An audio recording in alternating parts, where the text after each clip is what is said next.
Good morning. This is May the 25th, Sunday, 2025. We are in BBIS second semester compulsory English class, where last Thursday, Ms. Sonia Devju presented the text Creative Destruction, which talked about going against the grain, where you read about the 4 or 5 students who were so poor they could not afford to buy glasses, and then they decided to challenge the biggest company in the eyewear sector. How did they challenge? By doing something very innovative. What was that innovation? They decided to sell glasses online. Many people said you cannot do that. They got this idea from another company that sold shoes online. But what they did? The company, Luxottica, was selling the glasses at the price of 500 per pair. And these boys decided to sell the same glasses for 95 per pair. And not only that, they said, if you buy 1 pair of glasses from us, we will donate 1 pair to somebody in the world who cannot afford to buy the glasses, because they themselves were not able to afford the glasses as students. And very soon, they became very successful, right? And they had a company worth in billions. Creative destruction. To create the new, you have to destroy the old. You have to negate the old. Going against the grain, doing something that nobody does. Now we have a poem from the previous unit by Langston Hughes, and this poem will be presented by Miss Sakya.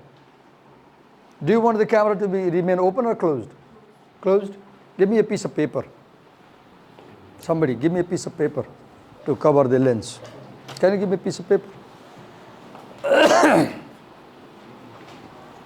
Or you come and stay over there. I will try my best not to film your face, and I will try to film the screen only. Okay, you can move over there. Take this mic.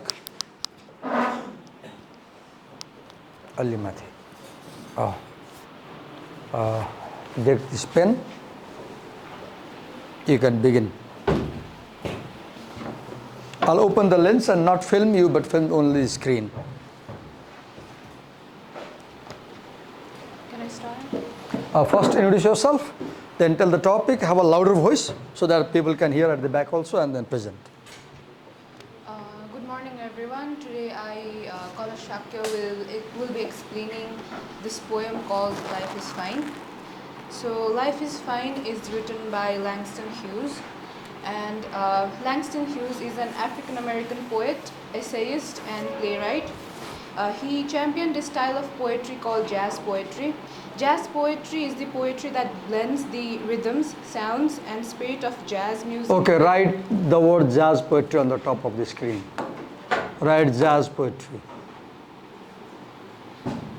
And you said it blends 3 things. Write all the 3 things that you talked about. What are the 3 elements that the jazz poetry blends?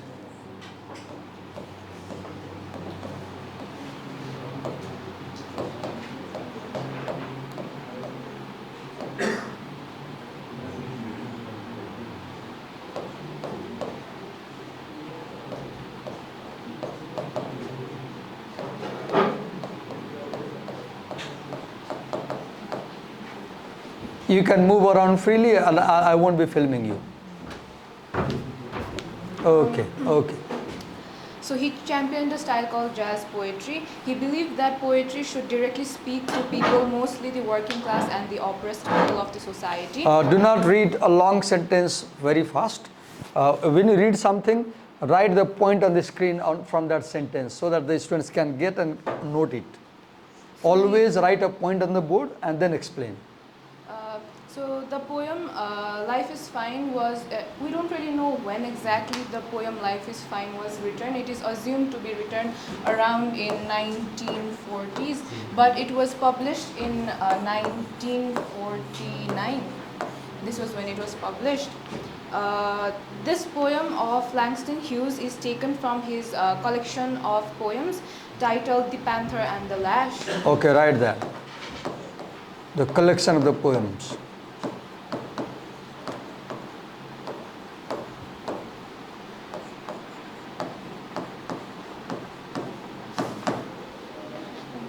The Panther and the Lash.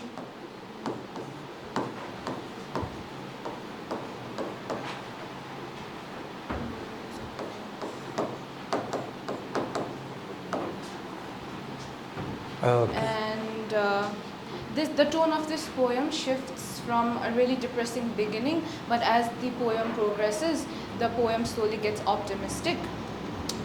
So I have divided, while studying this poem, I came across 3 parts in this poetry. This poetry can be divided into 3 sections. The first section will consist of first and second stanza. This section mostly talks about the poet's first attempt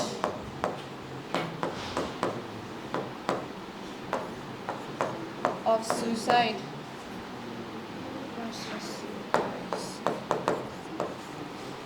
Talks about his first attempt of suicide,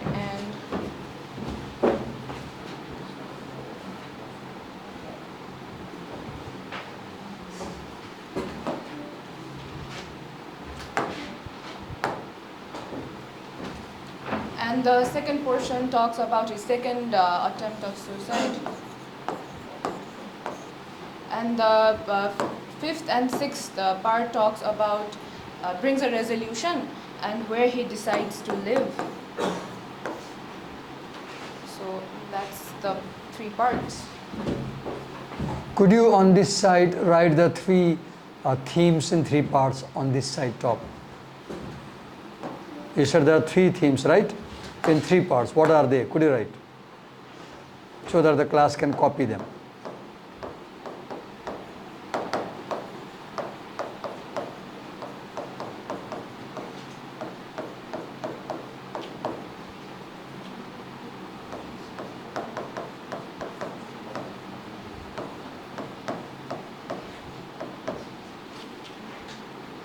As she notes, your job is to note down whatever she's writing on the board.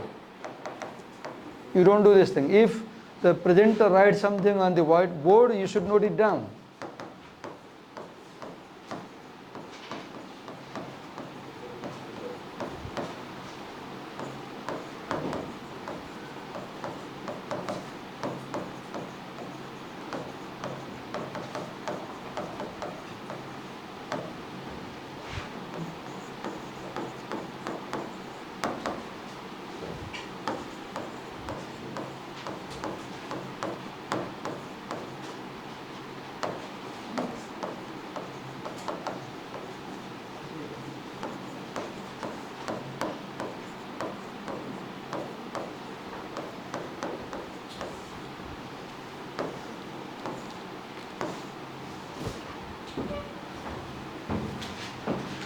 So those are the 3 parts.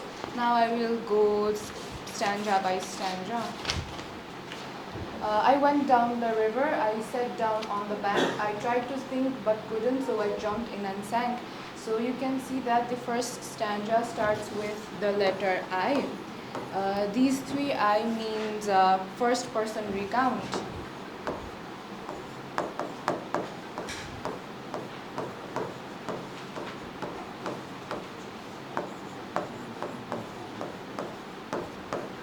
So what exactly is first person recount? First person recount basically puts us readers in the mind of the speaker, and this format helps us as readers to understand what the speaker wants to say and why the speaker is taking such decisions and what kind of mental state was the speaker in while writing this poem. So here in the first stanza, the word river is quite crucial. In general, the river word mostly symbolizes calmness or peacefulness, but in context of this poetry, river has a meaning of despair. It is a meaning of despair because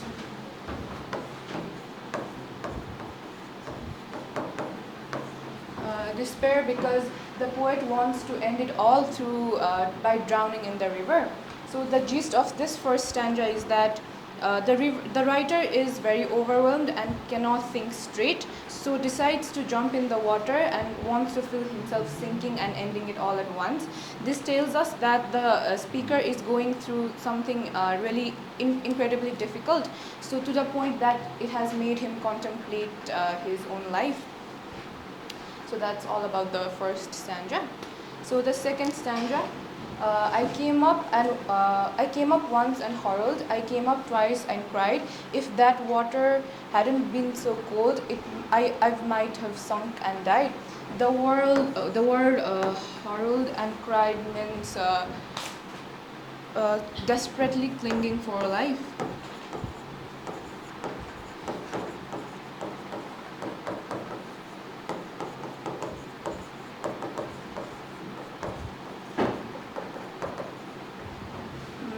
And so to explain this stanza, I would like to say that here the writer has already attempted to unalive himself by jumping in the water, but due to the shock of cold water, he decides not to unalive himself. He considers. So this stanza basically brings a turn in his mentality from the first stanza to second stanza. We realize that his physical agony is much greater than his mental agony. So he, even though he sounded so desperate and so depressed here, just the coldness of water made him reconsider his entire decision. So this brings a turn over in the mindset of the poet. Yeah.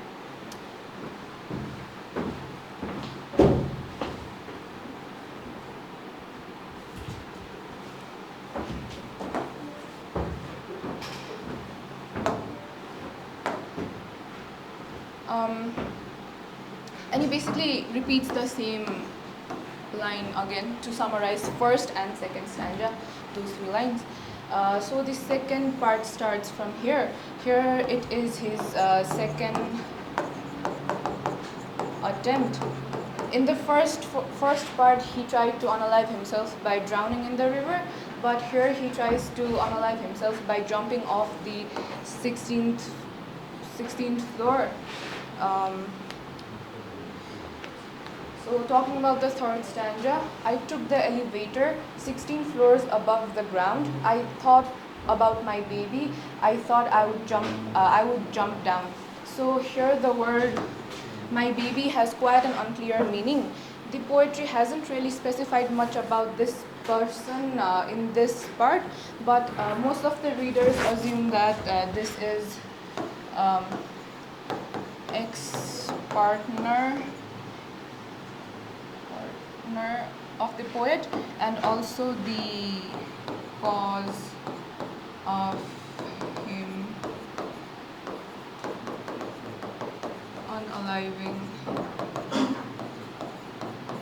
himself. So here the person, my baby, is the person who is haunting him right now, and also it is assumed to be the ex-partner, but then we don't really have a clear meaning. Okay, you said it is assumed to be ex-partner, right? But surprisingly, in the another class, what we I don't know who is, just I'm sharing. In the other class, we interpret this baby as a child. So there are both possibilities. You call your girlfriend as a baby, right? You can call your girlfriend as a baby, right? Fine. Or you can call your boyfriend also as a baby, right? I have seen girls calling their boys as baby, hey baby, right? And you can call your child as baby, right? So without going outside the poem to his biography, it's not easy to decide whether the baby is his baby or his girlfriend, right? Okay, go on. So this stanza basically summarizes that after thinking about this particular person, his sadness is triggered even more. So while he was deciding to jump from the 16th floor, when he thinks about that person, that thought gets triggered, and he solidifies his intention of unaliving himself even more. And you can say this point that justifies the entire stanza. Fourth stanza. So this fourth stanza is quite similar to second stanza. I stood there and I horrored, I stood there and I cried. If it hadn't been so high, I might have jumped and died. Here as well, after his second attempt of unaliving himself, he again reconsiders his decision because of his fear of heights per se, and again we get to realize that his physical agony is much greater than his emotional agony. Do you realize one thing in the poem by this time? Dying is much more difficult than living. Dying is more difficult than living. If you think that it's difficult to survive and you commit suicide, or you try to commit suicide, then understand that dying is much more challenging than living, right? So we're on the third part.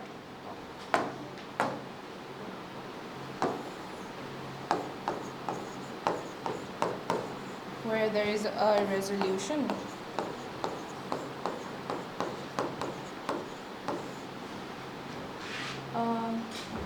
So since I'm still here living, I guess I will live on. I could have died for love, but for living I was born. As you can see, there is a huge transformation from the first two parts on the third part. He suddenly has a whole change of his ideology. He suddenly realizes his significance, and that dying is not the solution to escape his problems. So the word love kind of adds more points to the fact that we talked about the word my baby in the upper stanza. So because of as he mentioned the word love here, I think it clarifies who that person is. But then, as Sar said, it can be love for his partner or love for his child or anyone who has who are his mutual companions.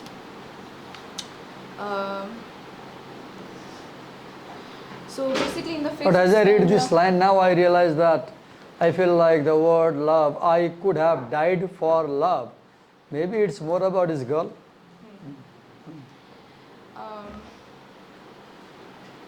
So here he basically accepts that he could have died for love, but after 2 failed attempts of suicide, he decides to live. He basically realizes his significance of life, and whatever the pain he is going through is not going to end. Realizing the significance of life is important, yes. The speaker realizes life is much more valuable than death. So the last stanza, the sixth stanza, though you may hear me howl, and you may see me cry, I'll be dogged, sweet baby, if you're gonna see me die. So here the word dogged means reluctant.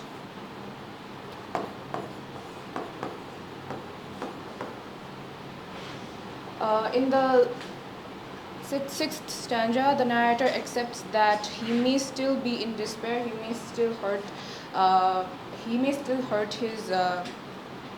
himself, but he has come to a realization that unaliving himself in front of so many people he loves will add a deeper scar on them, and it's not going to solve anything. Instead, it's going to be more tragic for the people he loves. So maybe not for himself, he decides to live for the people who actually care about him, and he basically rediscovers his sense of purpose.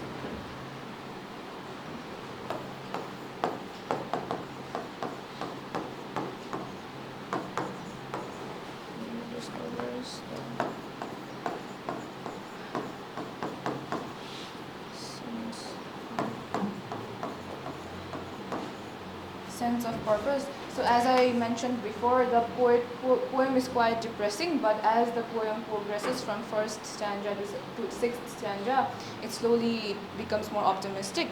So I'll be giving, oh yes, and the last line, life is fine, fine as wine, life is fine. The word wine is quite crucial here, because wine, the liquor, it is not the best thing you can consume, but as even as humans, regardless of us being sad or happy, we drink wine. So this basically resembles the bitter-sweet behavior of life.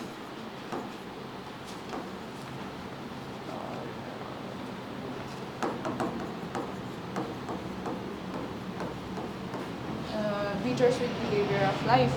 Now a short summary of the overall poem.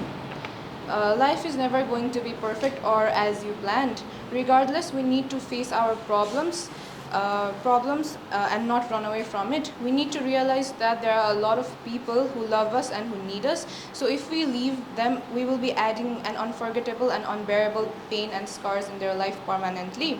In essence, life is fine is a testament that to the human capacity of resilience.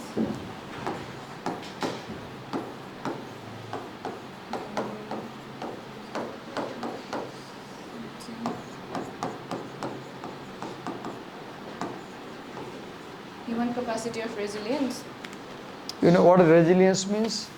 Resilience, the ability to face a difficult situation. Resilient, if you are resilient, you can tolerate, you can face difficulty. So the speaker in the poem faces death with courage, yes. It suggests that even in our darkest moments, there can be an unexpected catalyst for survival, and that the meaningful connections can provide a ultimate motivation to choose life and find its worth despite the challenges. So this is the summary of the overall poem. That's all. Thank you. Give her a big hand. Thank you, Carlos. You can go this way.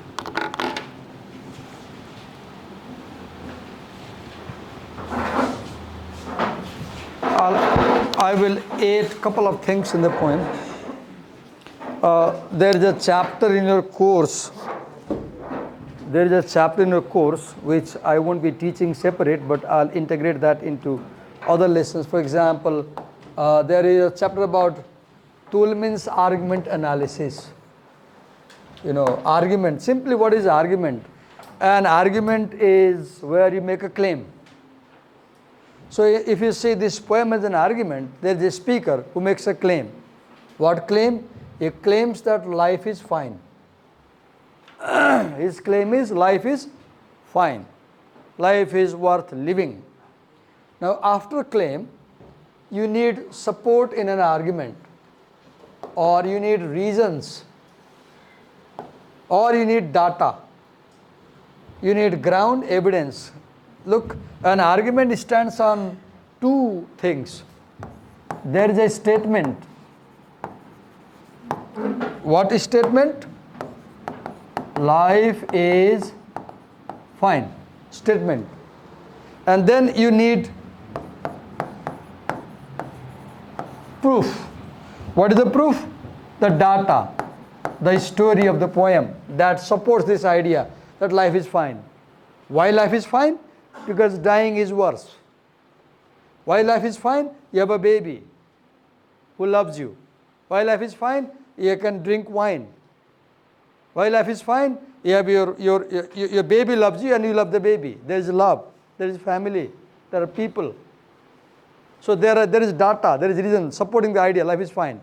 So in this poem, also only two things. I won't talk about other things. I'll talk about other things in other lessons. So remember two things.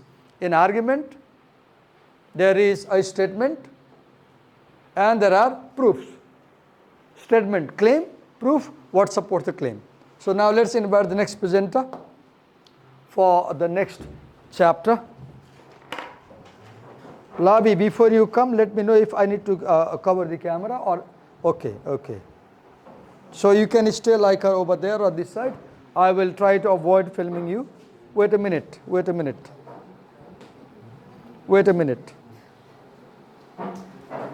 You're presenting finding the faults in default, right? Okay, move.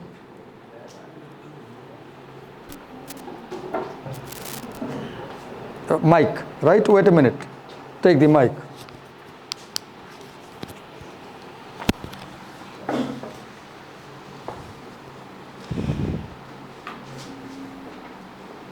Good morning, everyone. I'll be presenting on Adam Grant's originality chapter, defining the false in default.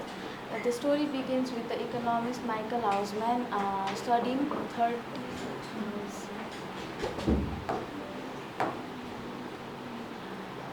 just 30,000 employees who had called for who worked as for customer service agents. Wait a minute. Have a louder voice. Write a point and then speak.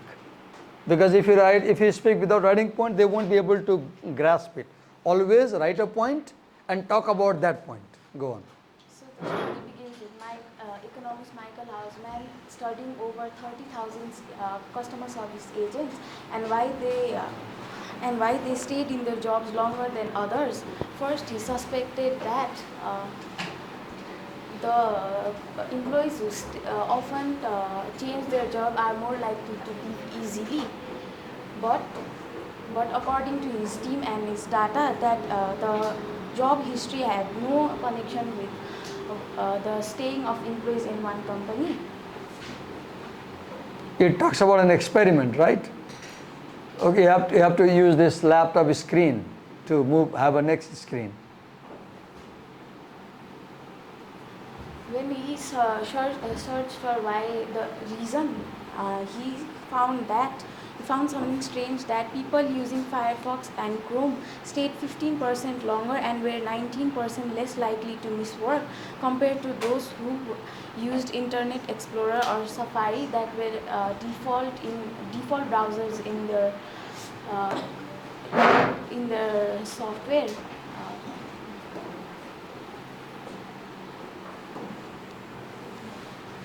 People who used Firefox or Chrome, they remained 15% longer in their job in comparison to people who used Internet Explorer or Safari. Okay.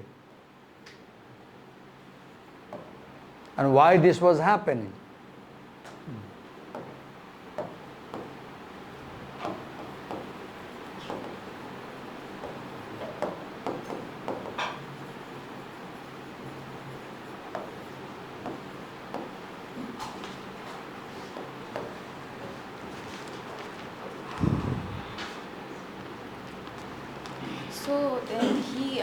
So then he looked why it is happening.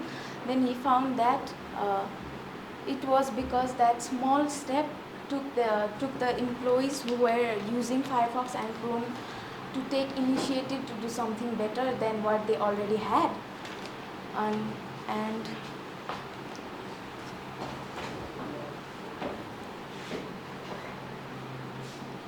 And also looking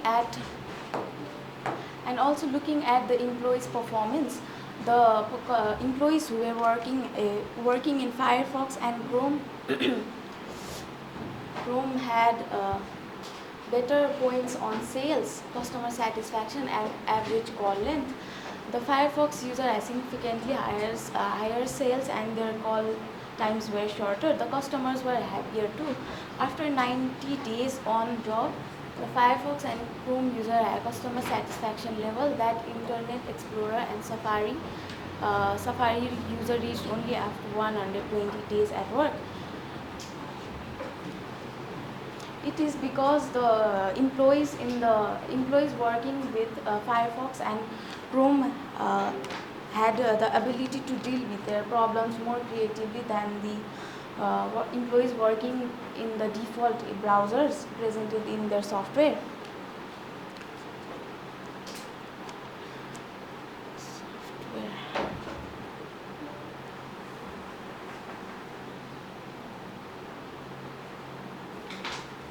At first, Hausman thought that the non-default were more tech-savvy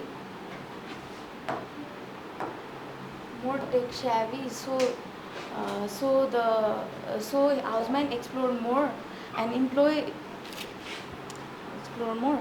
So, but it was the initiative when we install when the employees install it. The small choice brings difference in person's perspective.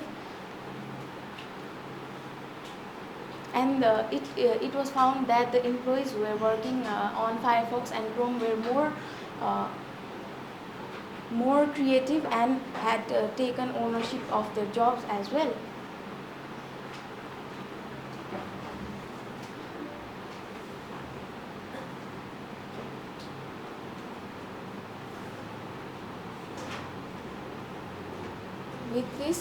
With this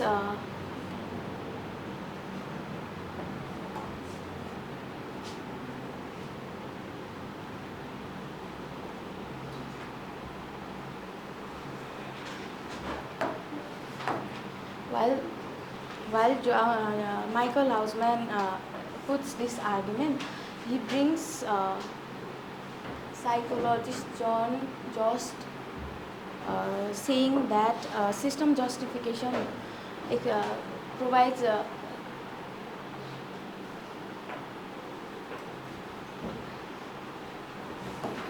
how people responded to undesirable conditions.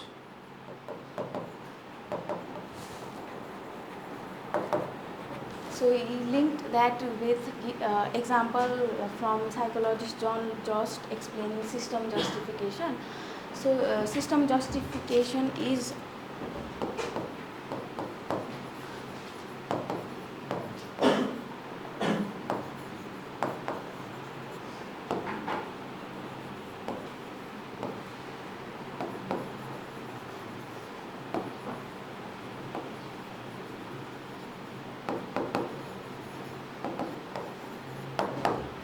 system justification is accept bad system rather than questioning it. When we are given something, most of the people tend to use and follow the system what they are handed to, and because it feels safer and easier than questioning it. So this system justification also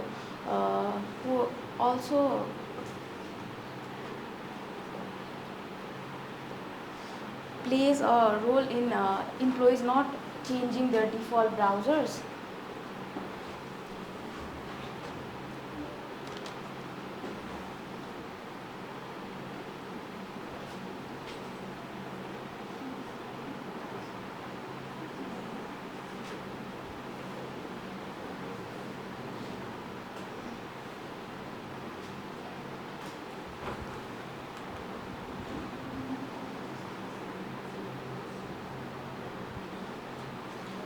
The employees who are working on non-default browsers are said to be more curious, and they are driven to this by Wujade, which is enabling us to gain new insights into new problems. That is opposite of deja vu. So trying to find new ideas and insights in already existing problems makes us curious and helps us to know more about everything.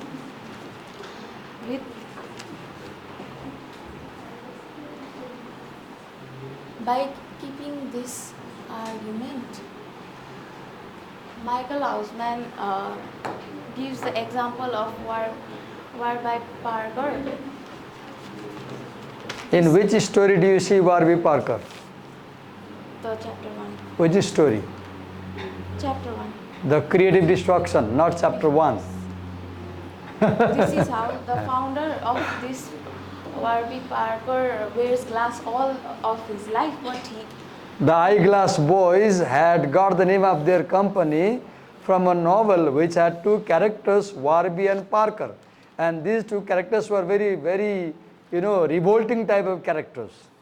So these characters in the novel do something that society opposes. Yes, go on.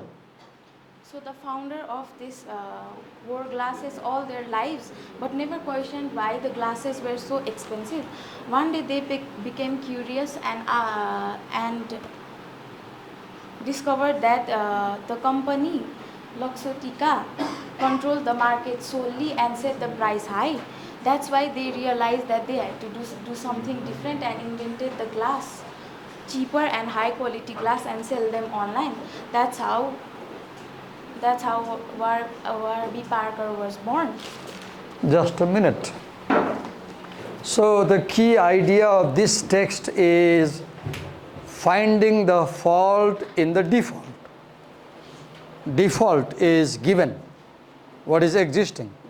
So they make this point clear from the first story, creative destruction.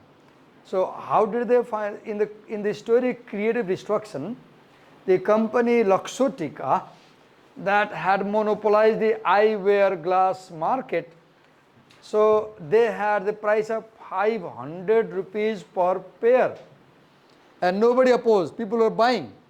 But these 5 students, what they did, they questioned this idea of expensive glasses. They challenged the default price. They said if you sell at 500, we'll sell at 100 rupees only. Look, finding fault with the default. What is default? The given reality. $500 per pair glass price. Fault, it's too expensive. They said, no, it's too expensive. We'll challenge it. How did they challenge? By offering the same glasses at 100. So, and here also, if you see, those employees which used Chrome and Firefox, they stayed longer in the same company. That means these people did not find any fault with the default. They were happy with the given situation. So they won't leave the company, they won't quit. Look, I'm at LSEM for the last 9 years.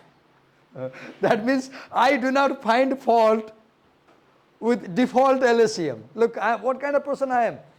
Look, you can see this example of this teacher.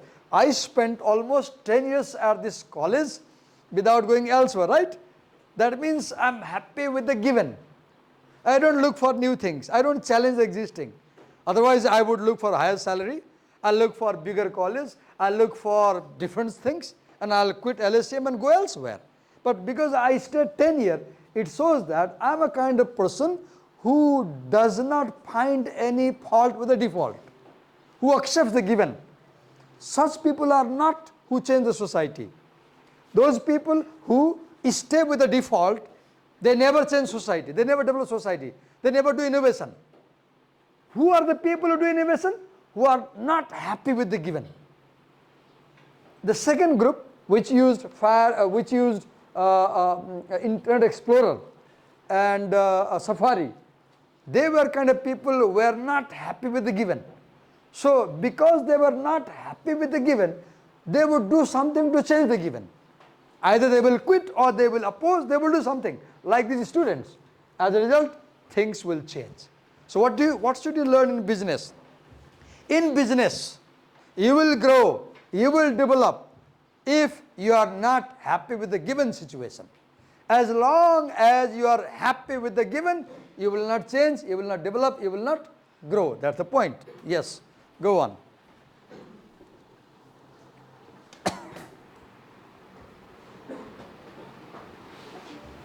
So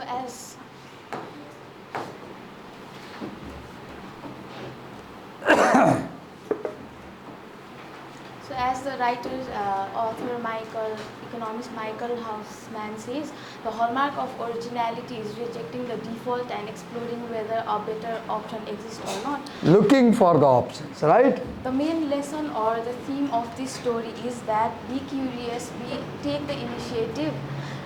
Don't accept defaults don't accept the defaults if you want to be original, and be curious, look for better ways, like how the employees using Firefox and Chrome can deflect your mindset that leads to a big success. Okay, I'll add something here. Look here. The starting point is curiosity, pondering why the default exists in the first place. And these 5 students in the first story that Sonia presented, they had this question, they did this thing, why the default is this? Why does Exotica charge 5 sorry, why does Luxotic, what's the company name, Sonia? What's the company name? Luxotica, right? Why does Luxotica charge $500? So expensive. They question this default. Why so expensive? And they found the answer. What answer? They found that more than 80% of eyewear market is controlled by that company. So Luxotica was the monopoly company in that area. So they said they are able to decide the price themselves because they have no one to challenge them. Now we will get in the market and we will challenge them. So as they decide the price 500, we will decide the price only 100. And thus, look here, challenging the default. Question is what's asking question. If you are not happy with the situation, the first thing you do is ask a question, why am I having this situation? Why am I having this situation? Then you will start understanding factors causing the situation. Luxotica having the monopoly in the market. Once you know the factors causing the situation, Luxotica as a monopoly in the market, you will start questioning the causes, challenging the causes by selling the glasses at 100 only. Yes, go on. So the main theme of this story is overall, don't be happy with defaults, don't be happy with what you are handed to. If you want success in your life, be curious, find new things that will take you to the next step of your life. Thank you. Okay, that's all. Thank you, you began. So without wasting time, let's invite the next presenter. We have 10 minutes time, let's see how much you can cover. So come.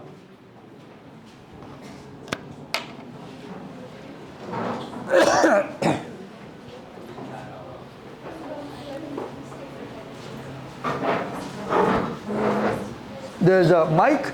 I'll avoid filming you, present freely.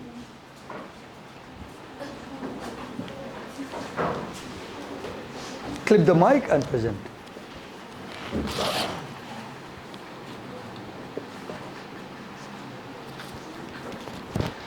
There's a pen? Okay.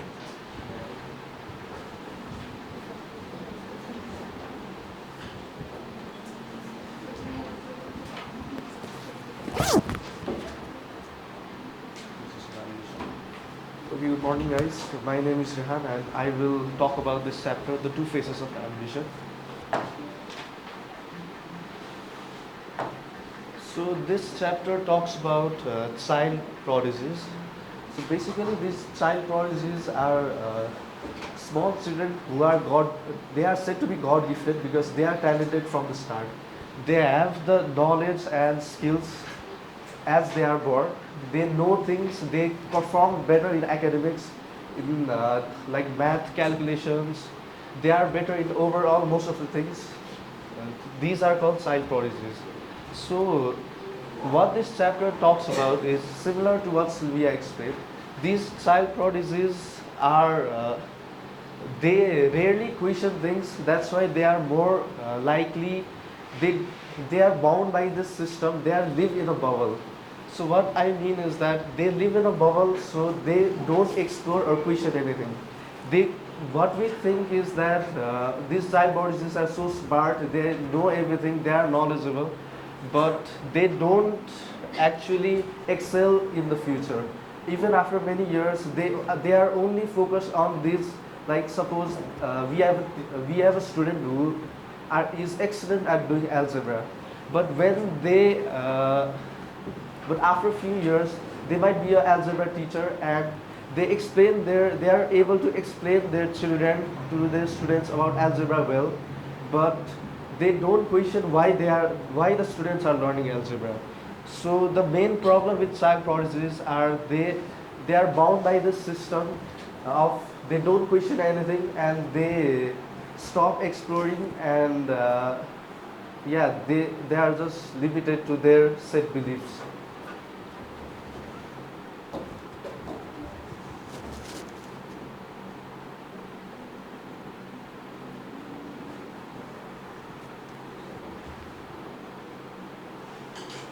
Yes, so like I said, they the gifted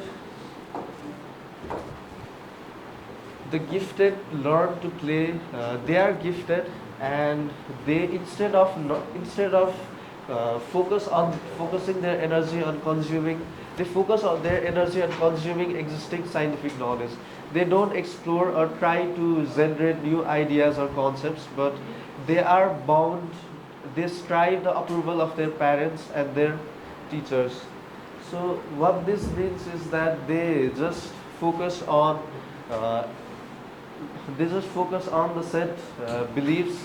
They don't challenge the new things, and yeah, that is wrong.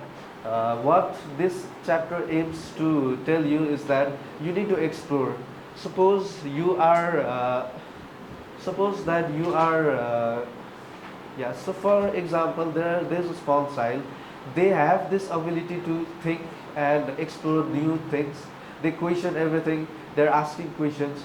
But as they grow up older, they are limited to. Did you use the mic? Yeah. Okay. So, is it covered? The mic is covered? It doesn't get the sound if it's covered. Okay. It's all right. It's all right. Yeah, so as they grow up, they are just, they don't explore anything. They are just limited to the beliefs that they are taught. So this is wrong. We need to explore and challenge. We need to question things, ask what we are learning, why we are learning that. So this is necessary. And yeah, basically the main message I want to give you guys is that explore everything and anything that you are consuming. Don't just stay limited to the set beliefs, and this is important to do so. So yeah. Do not stay limited to the set beliefs, explore further. Yes, sir. This is what the 4 students did in the first story. Yeah, that is all that I have prepared for. Okay, give me a big hand. Anybody else to present? Come in. Let's check the next chapter and see who has been assigned.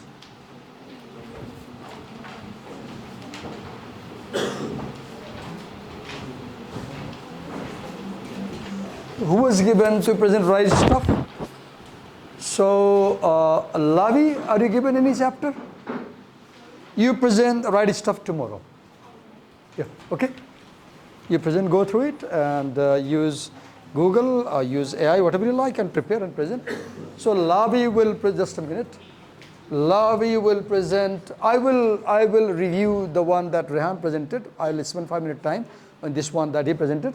Lavi will present the right stuff. And then next is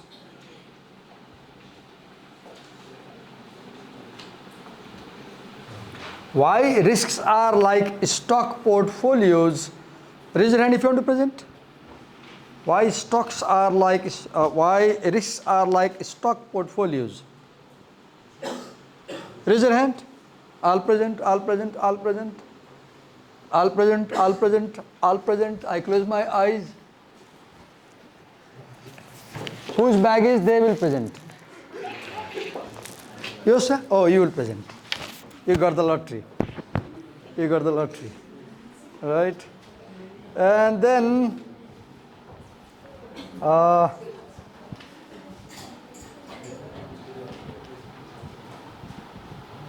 that's all. The myths of innovation are present. The myths of innovation are present. Or I will present and somebody else also will present. So it's a long chapter, all present. It's a long chapter. Thank you so much.